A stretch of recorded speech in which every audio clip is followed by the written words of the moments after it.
All right. Once a Jew, this is in the time of the Rebbe Marash, the fourth Rebbe of Chabad, Rebbe Shmuel. It's called Rebbe Marash, Moreno Rabbi Shmuel, Rabbi Marash. And one of he lived in Lubavitch, of course. It was in Lubavitch, which Lubavitch is like in White Russia or wherever in Ukraine, right? So one of his Hasidim went to Israel. He went to Israel, he stayed there for a while, and he came back. And he said, so the Rebbe said, what did you think? He said, well, I was pretty disappointed. He said, it says that Israel is supposed to, the air of Israel, the atmosphere of Israel is supposed to make you smarter. Avira the Israel machkim, says it makes you smarter. And I didn't see any people that were special over there. I didn't see, I mean, there's smart people, there's dumb people, there's just like everybody else. So the Rebbe said to him, I'm really surprised at you. He says, the reason, no, he says, I'm not surprised. I'm not surprised because you don't know how to discern what's special or not special. You don't know what's special. He said, well, yeah, I mean, the Rebbe says, I mean, you're right. He said, I want to tell you a story about how special the people in the land of Israel are. He said, I just heard the story. The Rebbe said, was a very simple Jew, very, very simple Jew, lived in Israel. And he was very simple, and he used to pray from a prayer book. And he didn't really know the meanings of the words so much. He knew how to pronounce the words, but he didn't know exactly what to say and when to say and what. So he used to go in the beginning of every week to a rabbi. He had a rabbi in Jerusalem, and he would travel to Jerusalem and also go to the hotel, whatever he would do. And we're talking about this is like 150 years ago. And he would go to Jerusalem and he would ask this rabbi to please make signs for him, what to read every day. And even though almost every week it's almost the same thing, when the holidays, but nevertheless he would forget.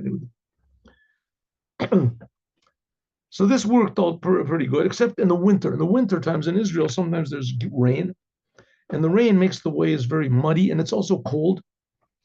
And and so it was very difficult for him to go to his rabbi. So in the winter, he would ask his rabbi like once a month. He would go to him, or once every 2 months, and he would ask the rabbi to mark it down for a few months, even though it wasn't as practical because sometimes he would lose and but he couldn't travel in the way. Well, it once happened that in Israel it rains in the winter, only in the winter. It rains in the winter. Occasionally, sometimes, in the summer there'll be a rain, but very rare. It's not like in America or the other places. Okay, so once it happened that there were a few weeks that there was no rain. And so he was very happy. There's no rain. He can go up to his rabbi and he can, ask him to renew the places where it says in the Siddur. So he traveled up to his rabbi, and he found his rabbi wasn't at home. He went asked someone on the street. They said, "Oh, the rabbis, all the Jews, they're in the synagogue." Went into the synagogue, and everyone is praying. And they thought, "Well, what did I do? Maybe it's Shabbat today. Maybe I made a mistake." In the calendar, I was so sure. Why is everybody here? So he goes and he finds his rabbi, and the rabbi says, "Oh, yeah." And he says, "Rabbi, is it Shabbat today? I defiled the Shabbat?" So no, it's not Shabbat. It's, Tuesday. He says, "Well, what is everybody?" He says, "Oh, today we're fasting."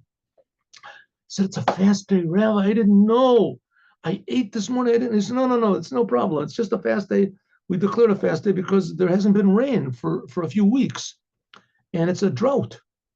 And so we're all praying. So this Jew said, "I don't understand." He said, "We're praying because there's a whole Talmud that, Tainit, that if there's no rain, we have to pray, and we have to fast." He said, "You fast when there's no rain? That's what you do? You fast?" He says, "Yeah."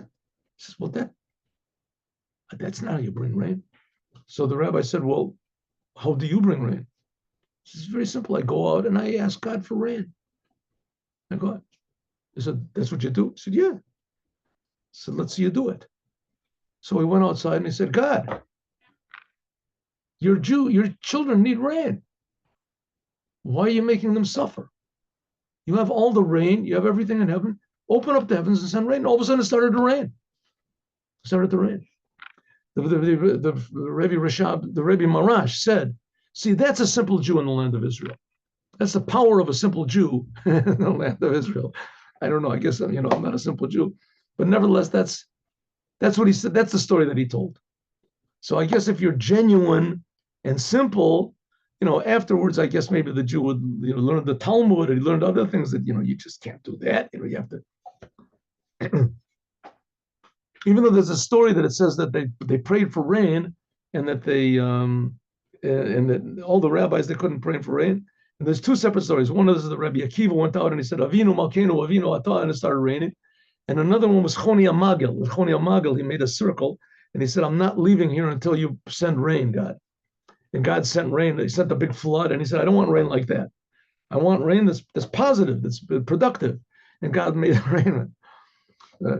So sometimes if you genuinely ask from the essence of your soul directly to God, is that God will answer. So maybe the Jews in Israel, I guess maybe I'm a Jew in Israel, I'll try. So we need Mashiach now. God, do it. Send Mashiach now. That is today's story. God willing, see you all tomorrow at 8:15 in the morning.